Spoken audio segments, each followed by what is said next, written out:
what's up? It's your boy, Everett Anthony here, Ill House Comedy Podcast, Not So Much Podcast. Well, wait, time out. It is a podcast, not so much comedy. My bad, I said that wrong. All right, I'm doing an XFL update, week 4. Me and TC Baby. We went to the game this Sunday night. It was pretty dope. It was a 7 o'clock game. Weather was beautiful. We stopped at the Wing House first before we got there. Got some food. And then from the Wing House, because the Wing House was right down the road, we just Ubered to the game instead of going there and trying to park. That's the way to go. I think the Uber ride was like $5. If you go and park in a place, you're paying like $20-$30. So you save money, and we walked our ass home after that. It was a pretty good game. We won our first game finally. Yes, the Vipers won their first game. We won it serious too. Like we weren't playing around. We beat them down 25-0. DC, they had what just wasn't in the game. I'm glad. I heard Quentin Flowers left. Like, I didn't see this anywhere online anywhere. People are saying Quentin Flowers has quit. I'm not sure what's going on. I kept thinking, I was like, damn, I'm not seeing him, but I'm also not paying attention fully because, you're at the game, you're looking around, you're paying attention. You got to understand this. If you haven't been to an XFL game, let me explain this to you. This is how it is. Have you ever been to a WWE match? If you've been to that, well, that's kind of how XFL thing is. And, obviously, it's from the same people. But, that's how the crowd is. I'm telling you, the crowd, they're wild. It's like being at a college game.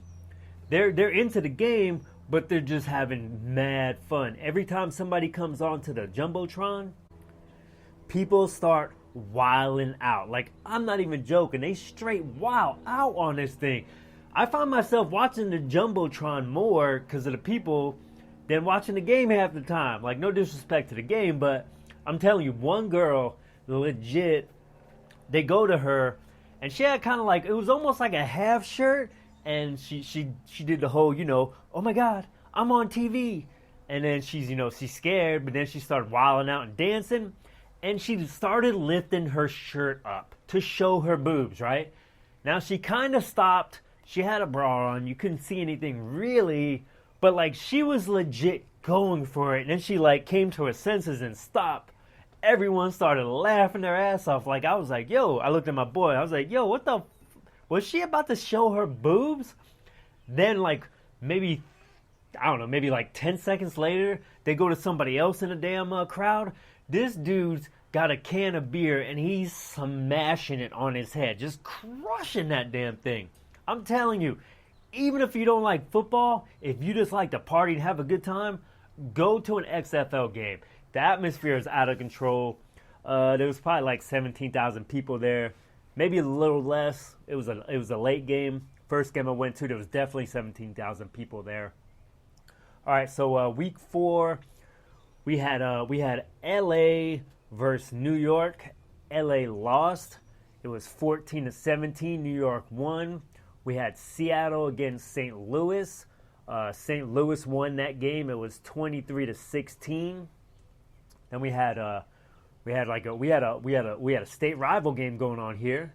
We had Houston against Dallas. Houston won 27-20. I think they might be the best team in it. I don't think they lost yet. I gotta look that up. I'm not looking up right now because I ain't got time for that. I got stuff to do. But, and my team I went to go see on Sunday Night Football. What's happening? ESPN, DC at Tampa Bay Vipers, which we won 25-0.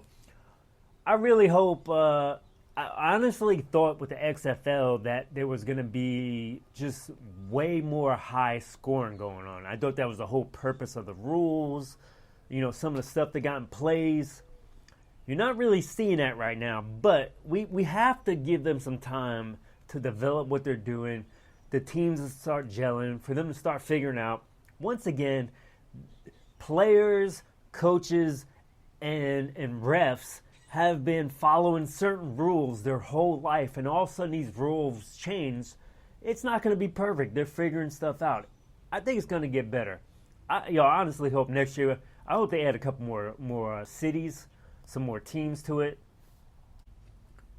As of right now, in week 4, it's looking like the trend is home teams are winning every week.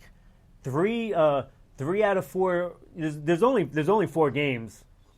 3 out of 4 games are getting won by the home team. Okay, except for I think it was week 3. It was like 2-2.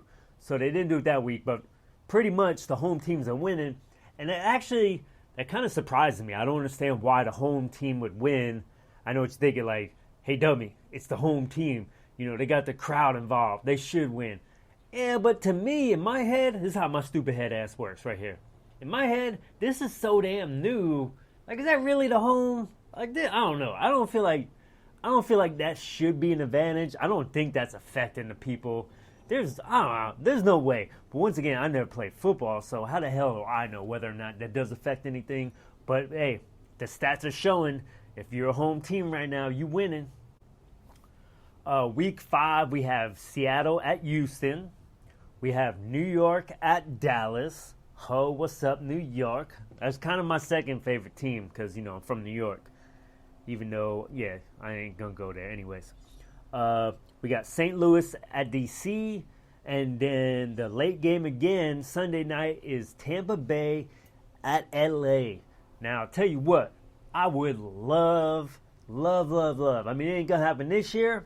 Next year, I would love to go to L.A. and watch the Vipers play over there. That shit would be dope. I got some people over there in California. Mike D, what's up? What's happening? Mike D podcast. Like to go check those boys out. Maybe link up, do some crossover podcast. Go to a game. What else is happening? When I was at the game, I did see Drew Garabo and Cameron Lynch. They do the play-by-play announcing. I got lucky. So happened I got lucky that my seats were right below where they do the thing. So it was pretty dope. I got a picture with Drew. Shout out Drew.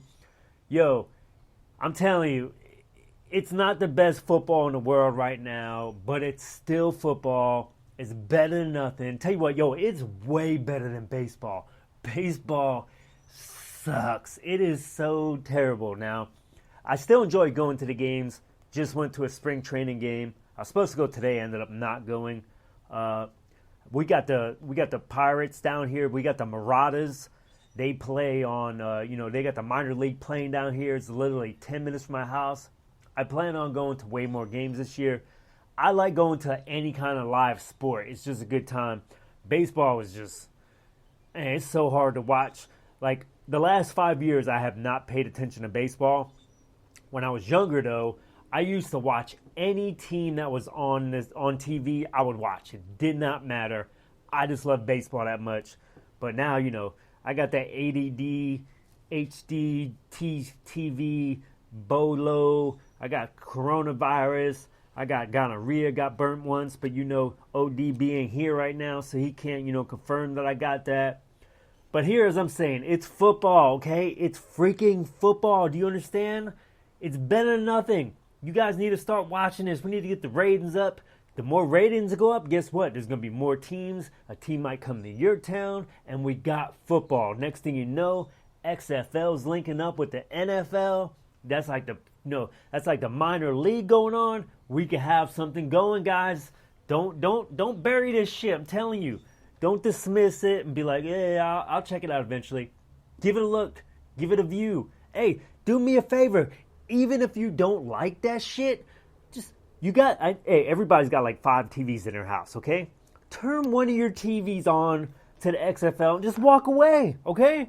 Look, I'll cash out you $1 if you do that. Just be like, I turned it on to one thing. I ain't watching none of it. It was terrible. I watched it for 2 seconds, then I turned it off. When I turned it off, I left it on, I walked away. I'd be like, cool, here's $1. Because eventually, the XFL is going to be like, this is the only motherfucker doing a podcast on us right now. We should probably pay him, or at least pay him back for all the dollars that he had to cash at people because they're just turning on the TV and not watching it. But we still getting the ratings, so That's all I got. Ill House No Comedy XFL podcast. Peace.